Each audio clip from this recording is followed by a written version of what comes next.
Mwebale nnyo zagenza okuwera ssaawa 12 ez'akawungeezi koona ku leero y'essaawa eringamu eyakayita ng'ekirwadde kinamu tekya coronavirus disease kyakalumba amawanga 143 ngenza okwetegereza nga kyakakwata abantu abawera emitwalo 17,477 ate nga kyakatta abantu 6,685 zagenza okuwera 12 ez'akawungeezi kiraga nti kati ku lwaliro waliwo abalala abeeyongedde okuba bakwatibwa oba oliawo n'abeeyongedde okufa. Kino kiwaliriza abakulu mu ggwanga erya Uganda okuyimiriza amakampuni agatwala abantu beru wa Uganda nga kigambibwa nti bagenda bava kuno nga balamu ne bagenda mu mawanga gali zidde okuba nga bakakasibwa nti ekirwadde kyekimu coronavirus. Abawala abasoba mu 5,000 basangiddwa nga beemagaza n'okwekokkola ekirwadde ki COVID-19 oluvannyuma lwa minisitule y'ebyobulamu okuyisa ekiragiro ekiyimiriza embagirawo okubatwala wadde nga babadde bamaliriza emisoso gyonna egy'entambula zaabwe. Ekiragiro kino kiddiridde ekirwadde kino okwongera okusaasaana nga mu kiseera kino ensi ezisinga okutwala abawala bano zaataddeko ekkomo obutaddamu kuyingiza muntu yenna n'ebitongole by'ennyonyi ebibasaabaza byayimiriza entambula. Abamu ku bawala bano ababadde beesunga okugenda okunoga ennusu bagamba nti kino kibalese mu bbanga. Nze kinkoseza lwakuba badde nsuubira kutambula ngende nonyeza abaana fiizi olwokuba bagenda kubagoba ku masomero kati sirina. Kimpisizza bubi nnyo kuba mbadde neesunda okugenda e Saudi tukole naye bannaye. Kimpisizza bubi lwa nsonga nti mmaze ebbanga ddene nga ntambula ate mba neeteka mu transport okuva eka going and coming back.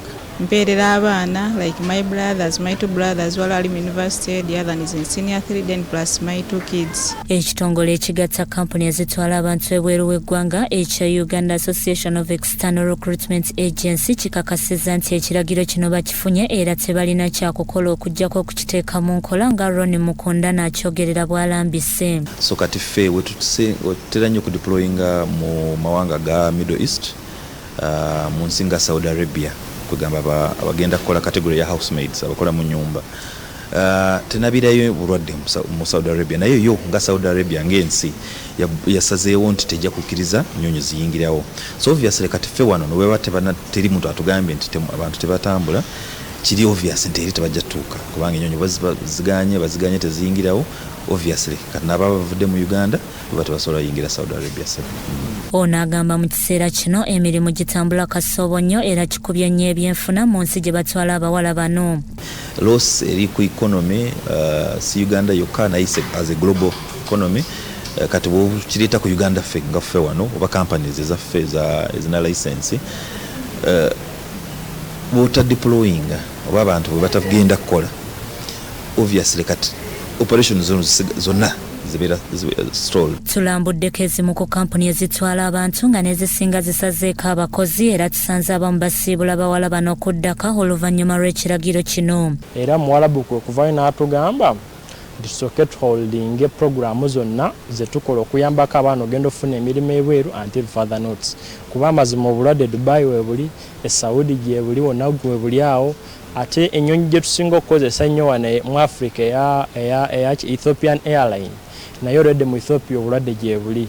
So neweesanga nti omwana okugenda e Saudi oba walina okudropingako mu Addis Ababa n'alyoka afuna direct flight okuva Addis Ababa paka gy'agenda ku Final Destiny. Joseph Mwesigwa asabye gavumenti okwogerezeganya n'ensi gye batwala abakozi bano engeri ekirwadde kino gye kitannatuuka kuno. Kye tusaba government is negotiation with these countries because Uganda sawa zuno tetulina any case of coronavirus. So we don't deserve a ban in exporting labor into these different countries, or we don't deserve a flight suspension. Coronavirus asaba soba mu 668 abalwadde basoba mu 17,374 ate abasimatuse mu nsi yonna basoba mu 7,781. Bikusakiddwa Muhammad Wamala ne Eric Sebalamu ku Russell TV Omunyo.